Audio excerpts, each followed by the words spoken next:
Welcome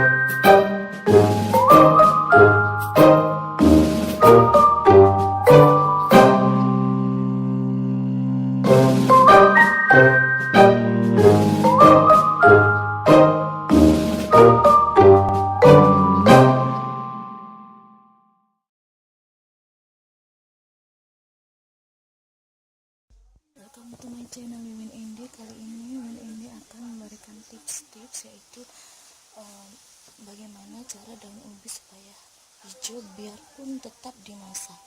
Yaitu setelah air mendidih kita masukkan baking powder 1 sendok teh, lalu kita taruh ini di dalam air mendidih.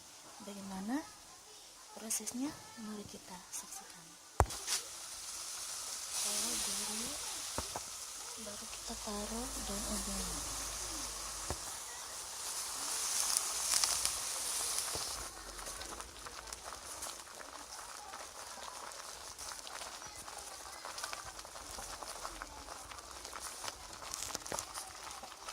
Setelah itu kita tunggu sampai betul-betul matang, baru kita lihat hasilnya.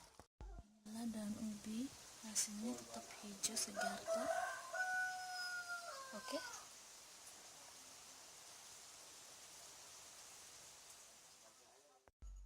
Untuk urap daun ubinya, kita siapkan bahan-bahannya: bawang merah, bawang putih, cabai besar, daun jeruk 2, gula, garam. Kita ulek jadi satu, baru kita campur dengan kelapa parut. Yang kelapa parut baru kita urap juga dengan daun ubi. Namanya urap daun ubi. Untuk membuat pisang gorengnya, kita taruh 4 sendok makan tepung beras dengan garam sekitar 1 sendok teh,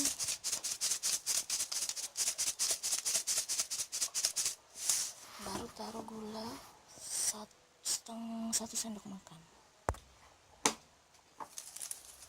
Setelah itu taruh dengan air secukupnya, baru kita goreng pisangnya.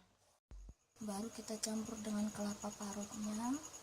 Oh ya, ini tadi bumbunya ini tambah dengan kencur sedikit, baru kita ulek begini, kita campur jadi satu.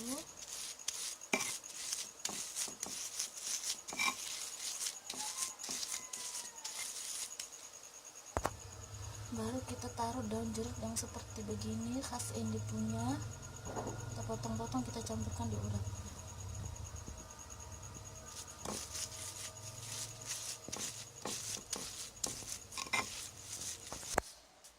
Hasil dari urap daun ubinya, dan ini hasil dari pisang gorengnya. Kita sekarang mau membuat sambalnya. Untuk sambalnya yaitu bawang merah, bawang putih, lombok, kemudian kasih dengan terasi sedikit, garam, gula, lalu kita ulek, kita haluskan, kita tambah jeruk nipis sedikit, sudah di sambalnya. Inilah hasilnya dari makanan khas Indi, pisang goreng, urap daun ubi, dan sambal.